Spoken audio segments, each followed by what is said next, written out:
బెంగళూరు ప్రాంత ప్రజలకు గొప్ప శుభవార్త. బెంగళూరులో అద్భుతమైన రీతిలో కని విని ఎరగనట్లుగా కడవరి ఉజ్జీవ మహాసభలు మరి 4, 5, 6వ తారీఖులు శుక్ర, శని, ఆదివారాలలో మరి ప్రతిరోజు సాయంత్రము జరగబోతూ ఉన్నాయండి. మరి ఈ గొప్ప అవకాశాన్ని ప్రతి ఒక్కరూ మరి సద్వినియోగం చేసుకోండి. బెంగళూరులో ఏవి వరదచారి కళాక్షేత్రము శేషాద్రిపురం బెంగళూరులో జరగబోతోంది. మరి ఈ విషయాన్ని గమనించి ఈ సమాచారాన్ని అనేకులకు తెలియచేయండి.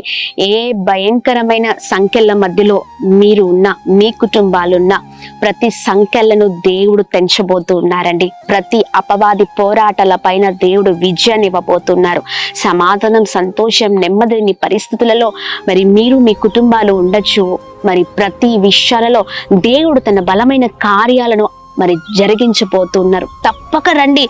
ఆత్మీయ జీవితాలలో మరి దేవుడు ఘనమైన కార్యాలను జరిగించబోతున్నారు. చక్కని అద్భుతమైన మరి స్తుతి ఆరాధనతో హృదయాలను కదిలించే అద్భుతకరమైన వర్తమానముతో దేవుడు, ఆ పరిశుద్ధాత్మ దేవుడు ఆ ప్రాంతంలో సంచరించబోతూ ఉన్నారు.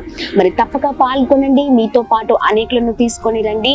బెంగళూరులో జరుగుతున్న ఈ కడవరి ఉజ్జీవ మహా సభలకు ఇదే మా ప్రత్యేకమైన ఆహ్వానం. డేట్ ని సేవ్ చేసుకోండి. అక్టోబర్ 4, 5, 6 ప్రతిరోజు సాయంత్రం 6 గంటలకు AV Varadachari Kalakshetramu Seshadripuram Bengaluru. Praise the Lord. God bless you all.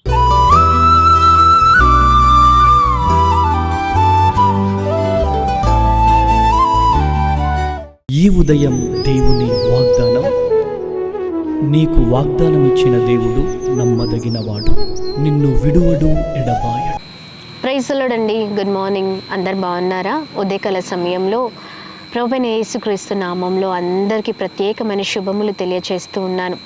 దేవుడు మిమ్మల్ని, మీ కుటుంబాలను దీవించి సకల సమృద్ధి చేత ఆశీర్వదించును గాక. ఈ ఉదయకాల సమయంలో ప్రత్యేకంగా మరి ప్రభు మనలందరినీ మరి నడిపించునే ఉన్నారండి. ప్రతిరోజు తన మాటల ద్వారా మనల్ని ఎంతగానో పరిశుద్ధాత్మదేవుడు బలపరుస్తున్నారు. అనేకమైన విషయాలను నేర్పిస్తూ ఉన్నారు. ప్రాముఖ్యంగా ఆత్మీయ జీవితాలలో మరి వస్తున్న పోరాటాలను ఎలా ఎదుర్కోవాలో అనేకమైన మెలకులను దేవుడు నేర్పిస్తూ మనల్ని చాలా అద్భుతంగా మరి ప్రతి ఉదయం కూడా మరి ఆయన మాటలు మనల్ని ఎంతగానో బలపరుస్తూ ఉన్నాయి. ఈ ఉదయకాల సమయంలో మరి దేవుని మాటల్ని ప్రతిరోజులాగానే ధ్యానిస్తూ మరి ముందుకు వెళ్దామా? పరిశుద్ధాత్మ దేవుడు ఉదయకాల సమయంలో మరి తన మాటల ద్వారా మనల్ని బలపరిచినే ఉన్నారు. ప్రత్యేకంగా ఈ రోజున దేవుడు మనందరితో మాట్లాడుతున్న తన ప్రత్యేకింపబడిన మాటలు పేతురు రాసిన మొదటి పత్రిక 5వ అధ్యాయము 5వ వచనం. దేవుడు అహంకారులను ఎదిరించి దీనులకు కృప అనుగ్రహించును. ఆమె దేవుని నామానికి మహిమ. అద్భుతకరమైన మాటలు కదండి. చూడండి, దేవుడు అహంకారాలను ఎదిరించి దీనులకు తన కృపను అనుగ్రహించే దేవుడై ఉన్నారు. అహంకారులకు మరి దేవుడు ఎన్నటికి కూడా మరి వారి పట్ల కృప చూపించే దేవుడు కాదు. అహంకారులు దేవునికి వ్యతిరేకము. ఈ ఉదయకాల సమయంలో అహంకారులు ఎవరైతే ఉన్నారో వారి పట్ల దేవుడు తన కృపను ఎన్నటికీ చూపడు. మరి ఎన్నటికీ వారు దీవించబడరండి. అహంకారంగా ఉన్నారా? మాటలు మాట్లాడేటప్పుడు, పనులు చేసేటప్పుడు, వెళ్తున్న మార్గాల్లో, ప్రయత్నాల్లో, సమాజంలో ఉన్నప్పుడు, సంఘంలో ఉన్నప్పుడు, దేవుని దగ్గర, ఇంకా మనుషుల దగ్గర ఇలా ఒకటేంటండి, అన్ని విషయాల్లో అహంకారమైన మనసు కలిగి మరి మనం ఒకవేళ ఉంటే అలాంటి మనసు దేవునికి ఇష్టం లేని మనసు. అలాంటి వ్యక్తులు దేవునికి వ్యతిరేకము. అలాంటి వారిని దేవుడు ఎదురించి మరి దీనులకు తన కృపను చూపించే దేవుడై ఉన్నారు. ప్రతి విషయంలో దీన మనసు అనే వస్త్రాన్ని ధరించుకొని మనం బ్రతుకుదామండి. చాలా మటుకు చాలామంది సమాజంలో మరి సంఘంలో కావచ్చు, సమాజంలో కావచ్చు, ఎక్కడైనా అంత నాకే తెలుసు, నేనే గొప్ప, ఎదుటివాడి కంటే దేవుడే నాకు మంచి జ్ఞానం ఇచ్చాడనో, లేకపోతే ఇంకా అన్ని విషయాల్లో నేనే తెలివి కలిగిన వాడిని అన్నట్టుగా మరి జీవితాల్లో ముందుకు వెళ్తున్నారు. ఒక వ్యక్తిని మరి చాలా మట్టుకి పక్కన వారు ఆఫ్టర్ ఆల్ అన్నట్టు చూస్తూ ఉంటాం. నా కింద వారు ఎంత, వారి జీవితం ఎంత, నా ముందు వారు ఎంతటి వారు అని అంటూ ఉంటాం. లేదండి, అలా కాదు. దేవుడు దీనులను మరి తన కృపచేత నింపే దేవుడై ఉన్నారు. దావీదుని చాలామంది అన్నలు కావచ్చు, లేదా చుట్టుపక్కల ఉన్నవారు కావచ్చు, చిన్నవాడిగా చూశారు. వీడెంత ఆఫ్టర్ ఆల్ అన్నట్టు చూశారు కదా. కానీ చిన్నవాడైన దావీదు దేవుడిచ్చిన జ్ఞానాన్ని చేత పట్టుకొని మరి అద్భుతమైన రీతిలో భయంకరమైన గొల్యాతుని, మరి ఎత్తైన గొల్యాతుని, మరి లేదా చాలా బలము కలిగిన గొల్యాతుని మరి దావీదు అద్భుతమైన రీతిలో ఎవరు ఊహించలేదు హతము చేసి ఉన్నాడు కదా. ఎవరి వల్ల అవ్వలేదు, కానీ ఆ చిన్నవాడైన దావీదు వల్ల జరిగిన కార్యం మన జీవితాలలో కూడా చూడండి.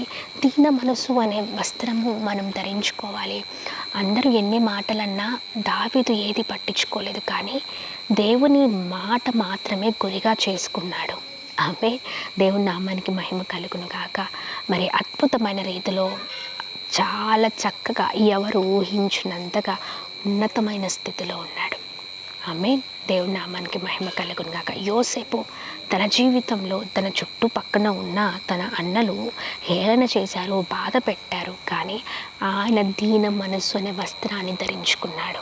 ఆమె అన్నలు ఎంత కుట్ర చేసినా యోసేపు మాత్రం ఆ దీన మనసును ధరించుకున్న యోసేపు నిజంగా తన జీవితంలో అద్భుతం చూశాడండి. ఆమె ఆ మనసును అన్నలు గ్రహించలేదు, కానీ దేవుడు గ్రహించారు. అన్నలు కుట్ర చేసినా కానీ అన్నలకు మంచి చేయాలని మాత్రమే తన ఆలోచన. ఆమె మరి అందుకనే యోసేపును దేవుడు ప్రధానమంత్రిగా ఉంచారు. మన జీవితంలో కూడా అంతే. దీన మనసు అనే వస్త్రాన్ని మనం ధరించుకోవాలి. దీన మనసు అనే వస్త్రము దేవునికి ఇష్టమైన మనసు. అలాంటి వారికే దేవుని కృప. ఈ రోజున దేవుని కృప కావాలా?